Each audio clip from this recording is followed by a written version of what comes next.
ഉറക്കത്തിലായിരുന്നു മോനിഷ അപ്പോൾ, പിന്നീട് ഉണർന്നില്ല. പിന്നീട് ഉണർന്നില്ല എന്ന് മാത്രമല്ല, ഈ ഞാൻ ഒരു KSRTC ബസ്സിൻ്റെ ലൈറ്റാണ് ഞാൻ കാണുന്നത്. അതവിടെ നിന്ന് കയറി ഇങ്ങോട്ട് വരിക, അത് ഞാൻ കാണുന്നുണ്ട്. ഞങ്ങളുടെ കാറ് ഡിവൈഡറിലൊന്നും തട്ടിയിട്ടില്ല. കഥ ഡിവൈഡർ അപ്പുറത്തേക്ക് ചാടിയെന്നാണ്. ആ ഡിവൈഡർ കഴിഞ്ഞിട്ട് കാറ്, ഞാൻ ഉണർന്നിരിക്കുക. അപ്പോൾ ഈ നമ്മൾ പറയില്ലേ, ഇതൊക്കെ വരുമ്പോൾ നമ്മളുടെ പ്രകൃതി, അതായത് നമ്മുടെ എന്തോ ഒരു അദൃശ്യ ശക്തി നമ്മൾക്കൊരു ഫിൽറ്റർ ഇട്ട് കളയും. ആ ഫിൽറ്റർ ഞാൻ അവിടെ അനുഭവിച്ചു. ഇങ്ങനെ പോയി വരുന്ന രണ്ടില്ല ഹെഡ്ലൈറ്റ് ഞാൻ കാണുന്നുണ്ട്. ഹെഡ്ലൈറ്റ് കാണുന്നുണ്ട്, അത് വരുന്നുണ്ട്.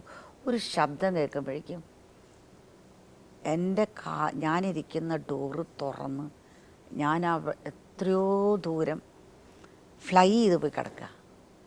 അപ്പോൾ ഞാൻ ആക്സിഡൻറ്റ് ഉറക്കാരനെ ഓർമ്മ എനിക്കുണ്ട്.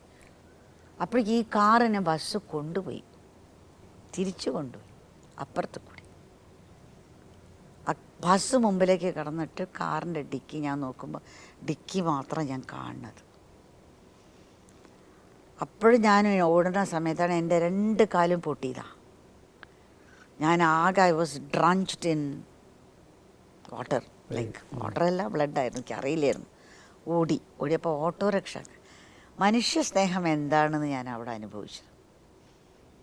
മനുഷ്യൻ ഇത്രയും ഒരു ഇങ്ങനത്തെ ഒരു അപകട രീതി സമയത്തിരിക്കുമ്പോൾ ഇത്രയും മനുഷ്യർക്ക് സ്നേഹിക്കാനും ഇത്രയും കെയർ ചെയ്യാനും പറ്റുന്ന അനുഭവിച്ച ആളാണ് ഞാൻ. അവിടെ നിന്ന് എടുത്തുവിട്ട് ഞാൻ പറഞ്ഞു, ആരാ അമ്മേ നിങ്ങൾ എന്ന് ചോദിച്ചു. എൻ്റെ മനസ്സിലേക്ക് ചെവിയിൽ ആ ശബ്ദം ഇപ്പോഴും അറിയാം. ആരാ അമ്മേ നിങ്ങൾ ചോദിച്ചാൽ ഞാൻ പറഞ്ഞു, അയ്യോ അമ്മേ ഞങ്ങളുടെ മോനിഷ ഇതെപ്പോൾ കൊണ്ടുവരാൻ ഓടി. എന്നെ അങ്ങനെ ഓട്ടോയില്ല. അത് കഴിഞ്ഞിട്ടാണ് പിന്നെ ഓൺ ദ സ്പോട്ടിലല്ല പോയി. അതിന്ന് ഓൺ ദ സ്പോട്ട് എന്ന് പറയാം. ഇവിടെ ഒരു കട്ടാണ് വന്നത്. പിന്നെ വന്ന് ഹോസ്പിറ്റലിൽ കൊടുക്കുമ്പോൾ എനിക്ക് തോന്നി എങ്ങാനും.